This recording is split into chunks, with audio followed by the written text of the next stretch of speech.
Anim na katotohanan ng buhay.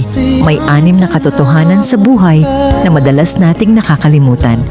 Una, hindi lahat ng mahal natin mananatili. May mga tao talagang dadaan lang para turuan tayo ng leksyon. Pangalawa, ang oras hindi na ibabalik. Kaya pahalagahan mo ang bawat sandali, lalo na sa mga taong mahalaga. Pangatlo, ang sakit ay bahagi ng paglago. Minsan kailangan mong masaktan para mas lalo kang tumibay. Pang-apat, hindi mo kontrolado ang lahat. Kaya matuto kang magtiwala sa Diyos at sa takbo ng buhay. Panglima, ang tunay na yaman ay hindi pera, kundi ang pamilya, kaibigan, at mga taong tunay na nagmamahal sa'yo. At pang-anim, lahat tayo ay may hangganan. Kaya habang may pagkakataon, magmahal, magpatawad, at maging totoo. Ito ang mga katotohanan ng buhay na dapat nating alalahanin